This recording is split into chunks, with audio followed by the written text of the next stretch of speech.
오늘 함께 나눌 말씀은 마태복음 2장 13절부터 23절까지의 말씀입니다. 마태복음 2장 13절부터 23절까지 말씀을 한 절씩 교독하고 마지막 23절은 함께 읽겠습니다. 이것은 하나님의 말씀입니다.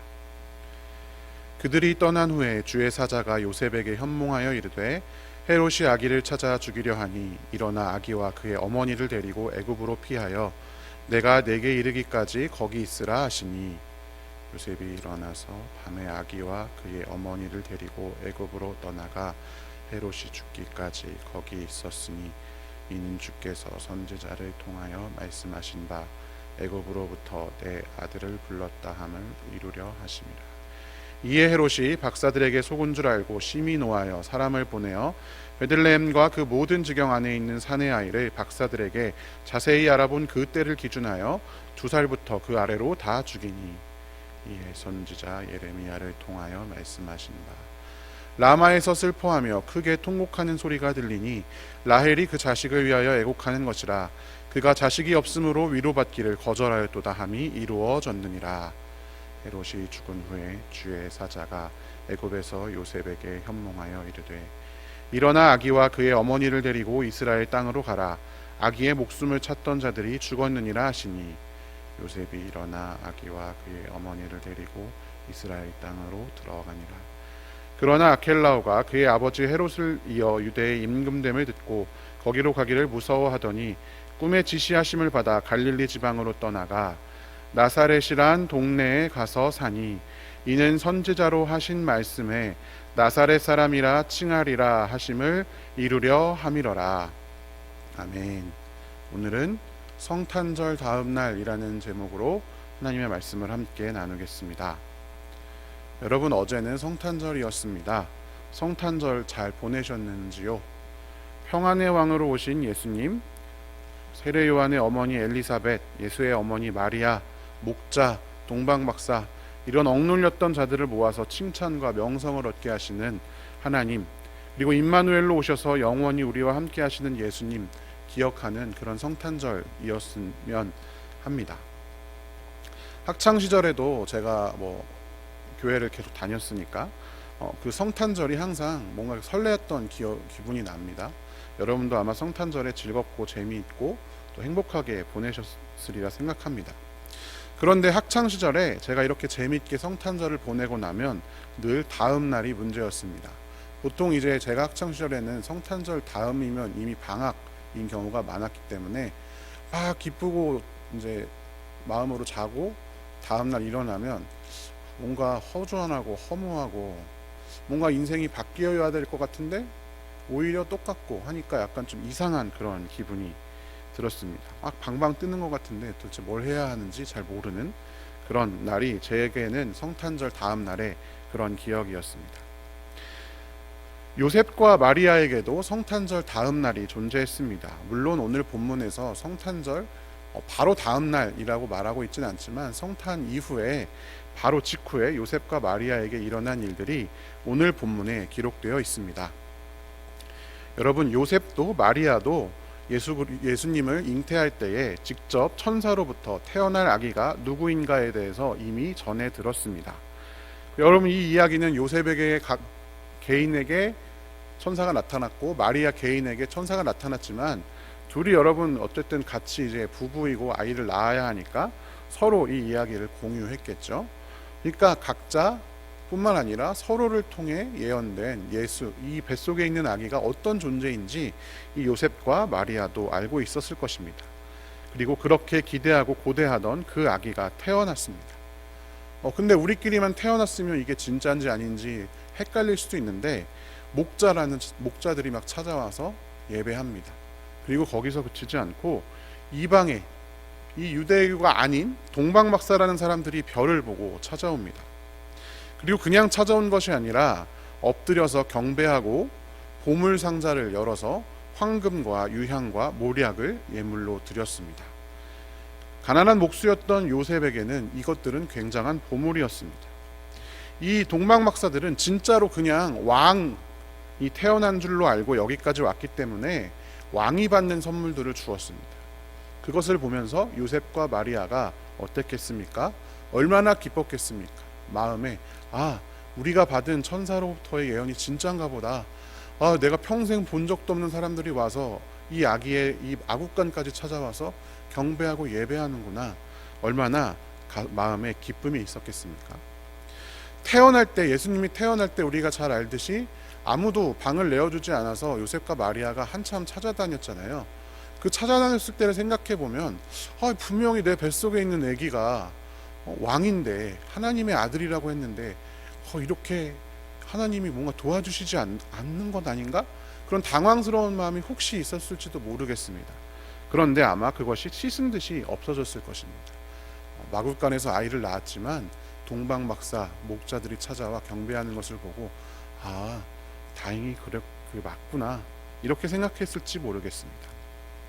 성탄의 영광 기쁨, 제가 학창시절에 늘 들떠있던 그런 모습보다 비교도 안 될 만큼 그들의 마음에 충만한 기쁨과 영광이 가득했을 것입니다.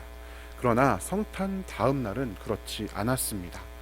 마태복음 22장 13절, 오늘 본문의 이 마태복음 2장 13절을 세 번역으로 같이 한번 읽어보겠습니다. 박사들이 돌아간 뒤에 주님의 천사가 꿈에 요셉에게 나타나서 말하였다. 헤롯이 아기를 찾아서 죽이려고 하니 일어나서 아기와 그 어머니를 데리고 이집트로 피신하여라. 그리고 내가 너에게 말해줄 때까지 거기에 있어라. 아멘. 바로 다음 날인 줄 알 수 없지만 박사들이 돌아가고 얼마 안 되고 바로 뒤에 요셉이 기쁨과 영광으로 가득 찬 그 설렘 마음으로 잠을 자고 있는데 천사가 나타났습니다. 그런데 그 천사가 전한 소식은 기쁨의 소식이 아니었습니다. 그 태어난 왕 아기를 죽이려고 하니까 빨리 도망가라 라고 하는 소식이었습니다. 왜 헤롯이 이 아기를 죽이려고 했을까요? 그 영광을 이렇게 선물해 주었던 동방박사들이 처음에 헤롯을 찾아가서 진짜 왕으로 나신 이를 경배하러 왔습니다 라고 했기 때문에 이 당시에 유대를 다스리던 헤롯 왕이 그 말을 듣고 매우 당황했습니다. 그래서 제사장들과 이 성경을 연구하는 사람들을 모아놓고 도대체 이 그리스도라는 분이 어디서 태어나냐 하고 물어보니까 성경에 보니까 베들레헴에 태어난 것 같습니다 이렇게 대답을 합니다.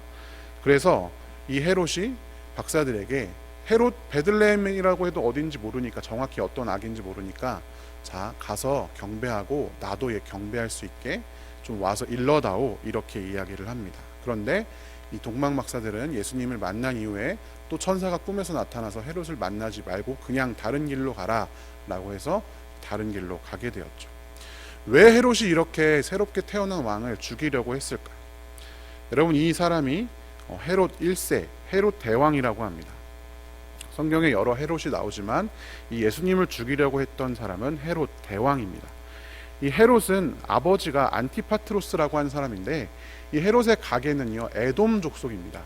여러분, 에돔은 성경의 에서의 후손들이죠. 이방인으로 취급하는, 이방인보다도 못한 존재로 이스라엘 백성들이 취급하던 그런 사람이었습니다. 그런데 이 에돔 족속이 당대에 이제 유대교로 개종하고 이제 유대인들과 함께 살고 있었습니다. 원래 이때 우리가 생각할 때 예수님 당시에 이 유대가 로마의 식민지다라고만 생각하지만 이 굉장히 복잡하게 되어 있습니다.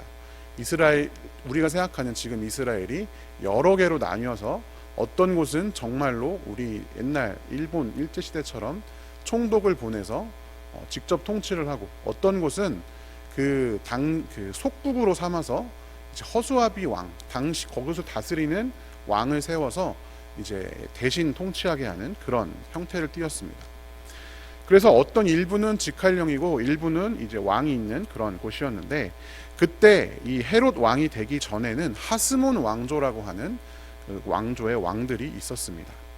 그런데 이 헤롯의 아버지 안티파트로스라고 하는 사람이 이 하스몬 왕조의 형제들이 왕위를 가지고 권력 다툼하는 사이에 이제 로마의 권력자들 편에 섭니다. 그래서 우리가 막 많이 들어본 여러분 뭐 시저, 카이사르, 아니면 뭐 폼페이우스, 이런 사람들 편에 막 왔다 갔다 붙으면서 이 그 하스몬 왕조의 형제들을 다 제거합니다. 그리고 유대 전체의 왕 바로 밑에 총리가 됩니다.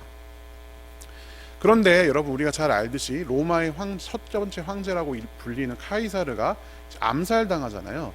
그러니까 이 마지막에 이 안티파트로스가 카이사르 편에 섰기 때문에 그 여파로 이 안티파트로스도 암살이 됩니다. 그리고 이 기회를 틈타서 하스몬 왕조에 남아있던 마지막 후손이 그 이웃 나라인 이란, 파르티아의 그 군대를 빌려와서 이 안티파트로스의 아들이 2명 있었거든요. 첫째 아들을 죽이고 둘째 아들인 헤롯도 공격합니다. 그래서 이 헤롯이 마사다 요새라고 하는 요새로 피해서 간신히 목숨을 구하게 됩니다. 그리고 위기에 몰린 헤롯이 이 아버지처럼 로마의 권력자였던 그 안토니우스, 이제 카이사르의 후계자인 안토니우스에게 도움을 요청하죠.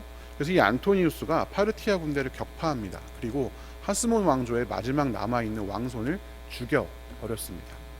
그러니까 이제 그때 당시는 남자만 왕이 될 수 있으니까 이 하스몬 왕조의 후손이 하나도 없잖아요. 그래서 이 헤롯이 하스몬 왕조의 공주와 혼인을 합니다. 그리고 그 사위 자격으로 자기가 왕위에 올랐습니다. 그러니까 헤롯이 왕이 될 때까지는 그냥 왕이 뭐 누구의 아들로 태어나서 왕이 된 게 아니라 엄청난 권력 다툼을 통해서 헤롯이 그 유대의 왕이라는 자리에까지 올라갔습니다. 그런데 아까 말씀드렸다시피 이 헤롯은 에돔 사람입니다. 그러니까 누구나 원래 무시하던 사람인데 왕이 됐습니다. 얼마나 여러분 심한 반발이 있겠습니까? 이 유대를 다스리는 게 쉽지 않았습니다. 그래서 이 헤롯은 그것을 정치력으로 무마하고자 했습니다. 그래서 엄청나게 그 정치력을 발휘해서 유대를 다스렸어요. 그래서 성전도 이 헤롯 왕 때에 헤롯이 그 이스라엘 백성들의 지지를 받기 위해서 엄청 화려하게, 처음 솔로몬이 지었던 것보다도 더 화려하게 성전을 짓습니다. 그래서 헤롯은 헤롯 대왕이라고 불리는 것이죠. 이 왕위를 정말 어렵사리 얻었고 그것을 자신과 후대의 것으로 공고히 하기 위해서 이 헤롯이 엄청나게 애를 쓰고 있었습니다. 그런데 그 헤롯에게 새 왕이 탄생했다라는 소식이, 그것도 성경에 기록된 왕이 탄생했다는 소식이 얼마나 불안하고 무섭고 깜짝 놀라는 소리였겠습니까? 내가 그렇게 평생을 죽을 위기를 겪어서 겨우 이 자리까지 왔는데 그렇게 허무하게 빼앗길 수는 없지 않겠습니까? 그냥 단순히 내가 왕인데 제가 왕이 태어났어 이 정도가 아니라 내 인생을 걸고 내가 왕이 겨우 됐는데 이제 내 후손들한테 내가 그동안 겨우 모은 거 이 권력 불려줄 수 있는데 그거를 빼앗겠다는 사람이 나타난 겁니다. 죽일 수밖에 없는 것이죠. 단순 질투심이 아니라 더 큰 분노와 더 큰 그런 생존의 욕구로 예수를 죽이려 했습니다. 그래서 결국엔 성탄 직후에 요셉이 했던 일은 밤 사이에, 그 꿈꾸고 자다 일어나자마자 밤 사이에 도망치는 것이었습니다. 그리고 헤롯이 죽을 때까지 그곳에 살게 되었습니다. 얼마 전까지 황금과 유향과 모략을 받고 왕으로 확신하던 그 영광은 온데간데 없이 허겁지겁 밤사이에 도망쳐야 하는 도망자 신세가 되었습니다. 그것도 습관도 다르고 모든 것이 맞지 않는 타국 이집트까지로 도망가야 했습니다. 그것이 성탄 직후에 요셉과 마리아의 상황이었습니다. 그들의 마음이 어땠을까요? 그런데 성경을 읽는 우리는 금방 그것을 그래도 그런가 할 수도 있습니다. 왜냐하면 마태복음 2장 15절에 이것이 주님께서 예언자를 시켜서 말씀하신 그 예언을 이루시려는 것이었다라고 설명하고 있기 때문입니다. 아, 예언을 이루시려고 일부러 그랬구나. 뭐 그러면 이집트까지 도망가서 살아도 뭐 어쩔 수 없지. 이해가 됩니다. 그런데 여러분, 그 다음 구절은 더욱 심각합니다. 마태복음 2장 16절을 같이 한번 세 번역으로 읽어보겠습니다. 헤롯은 박사들에게 속은 것을 알고 몹시 노하였다. 그는 사람을 보내어 그 박사들에게 알아본 때를 기준으로 베들레헴과 그 가까운 온 지역에 사는 2살짜리로부터 그 아래의 사내 아이를 모조리 죽였다. 예수님이 도망갔으니까 그래도 좀 힘들겠지만 다행이네. 근데 그게 아니라 베들레헴과 그 근방에 2살 안 되는 어린아이들이 다 죽는 비극적인 결과가 초래된 것입니다. 그런데 이 본문의 바로 뒤에 이런 말이 붙어 있습니다. 같이 한번 읽어보겠습니다. 마태복음 2장 17절 18절입니다. 이리하여 예언자 예레미야를 시켜서 하신 말씀이 이루어졌다. 라마에서 소리가 들려왔다. 울부짖으며 크게 슬피 우는 소리다. 라헬이 자식들을 잃고 우는데 자식들이 없어졌으므로 위로를 받으려 하지 않았다. 아멘. 여러분, 이 말에도 이렇게 기록되어 있습니다. 예수님이 도망쳤을 때도 예언을 이루려 했다라고 기록되어 있는데, 아기들이 죽었는데 예언을 이루려 했다라고, 예언이 이루어졌다라고 기록이 되어 있습니다. 아, 예언이 이루어졌으니까 죽어도 되지. 여러분, 이렇게 생각이 되시나요? 그렇지 않은 것 아니겠습니까? 예언을 이루기 위해서 비극적인 일이 일어났구나. 왜 하나님께서 이렇게 하셨을까? 우리가 생각하게 됩니다. 그런데 여러분, 그렇게 오해하시면 안 됩니다. 성탄 이후에 기쁨과 승리와 영광만이 가득할 것 같은데 오히려 실상은 그렇지 않았습니다. 악은요, 오히려 그 이후에 더욱 횡행했습니다. 하나님의 계획, 그 성탄의 놀라운 사실, 그 기적을 어떻게든 막아보기 위해서 악한 세력들은 온갖 시도들을 합니다. 아기를 죽이려, 그 아기를 죽여보려고 온갖 그런 시도를 합니다. 그런데 그 결과는 어떻습니까? 어떤 시도들도 단 하나도 성공하지 못했습니다. 단순히 실패한 것만이 아닙니다. 그런 시도들은요, 오히려 예언을 성취하는 결과를 가져옵니다. 하나님께서 예언을 성취하시기 위해서 헤롯을 사용하셔서 그렇게 하신 것이 아닙니다. 그것은 시간의 흐름에 갇혀 있는 인간의 오해입니다. 오히려 헤롯이 하나님의 계획을 막으려고 하는 그 어떤 온갖 방해와 악한 시도에도 하나님의 뜻은 결코 꺾이지 않고 오히려 더욱 공고해진다라는 것을 상징하는 것입니다. 헤롯이, 그 악한 세력이 이 성탄의 기쁨을 다 무효로 만들고 이 세상을 다 슬픔으로 뒤덮는 것처럼 보이지만, 하나님의 계획은 그것으로 끝나지 않고 좌절되지 않고 결코 꺾이지 않고 이루어진다라는 것이 바로 이 내용의 핵심인 것입니다. 그리고 여러분, 끝없을 것 같던 그의 악행도 곧 종말을 맞이합니다. 마태복음 2장 19절 21절 말씀 같이 한번 읽어보겠습니다.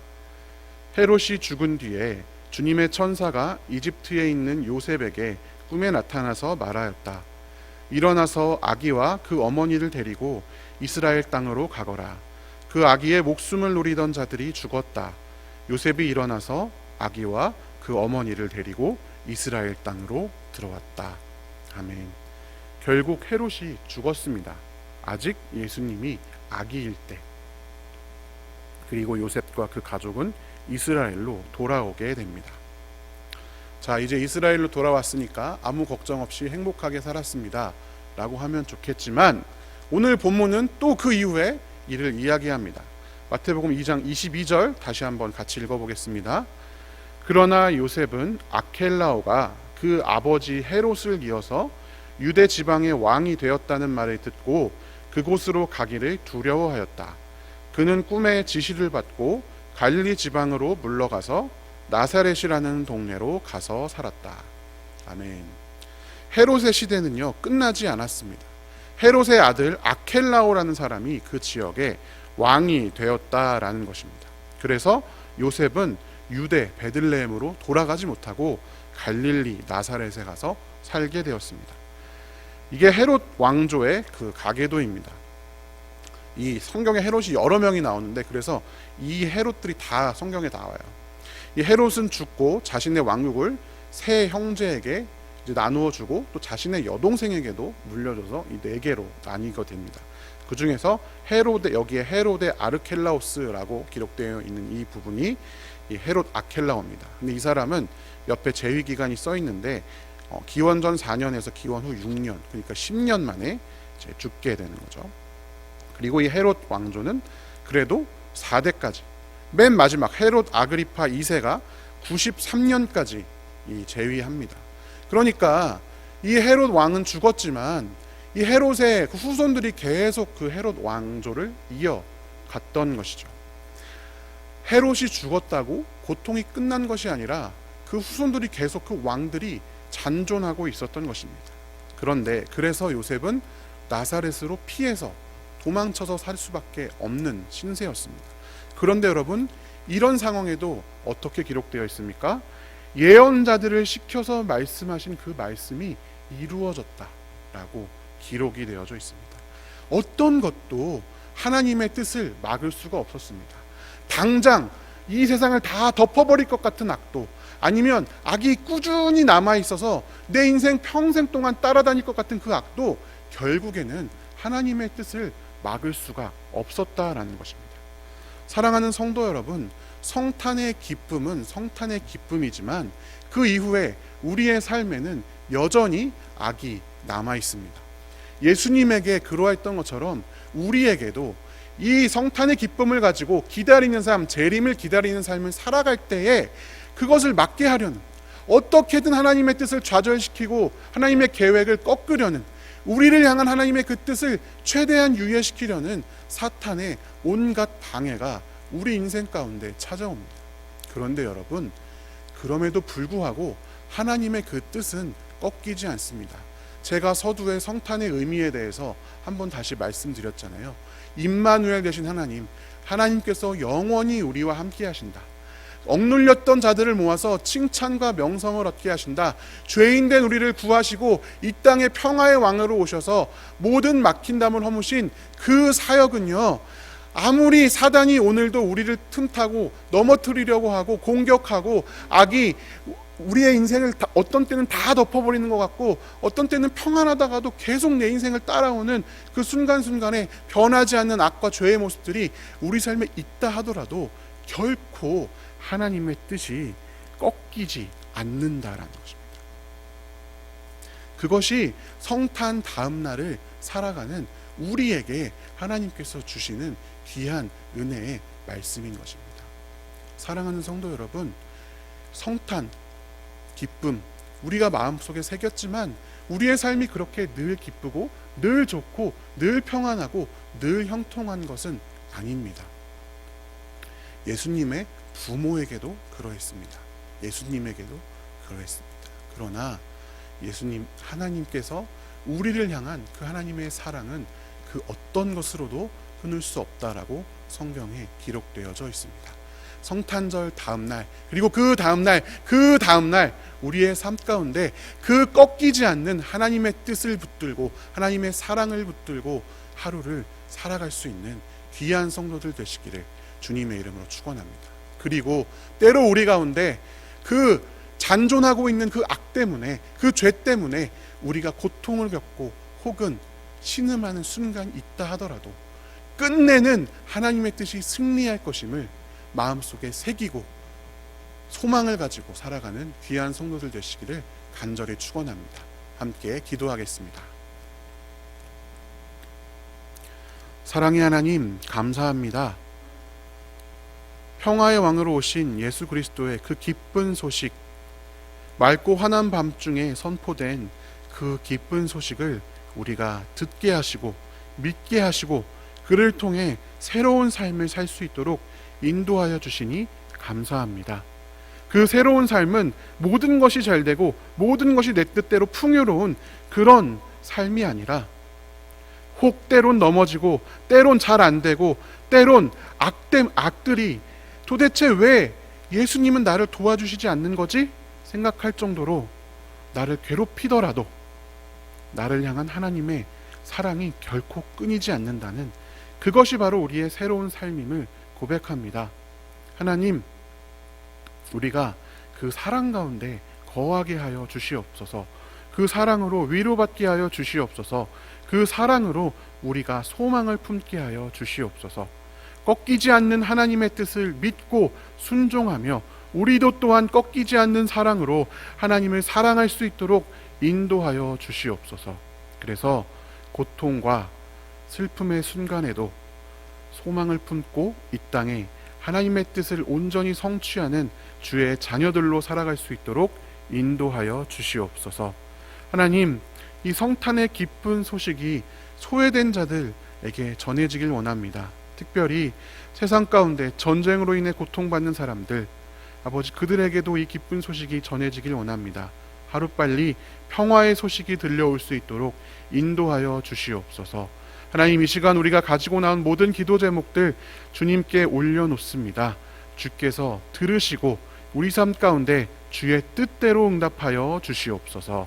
감사드리며 살아계신 예수님의 이름으로 기도드리옵나이다. 아멘. 우리 함께 주여 믿습니다 3번 부르짖고 기도하겠습니다. 주여 믿습니다. 주여 믿습니다. 주여 믿습니다.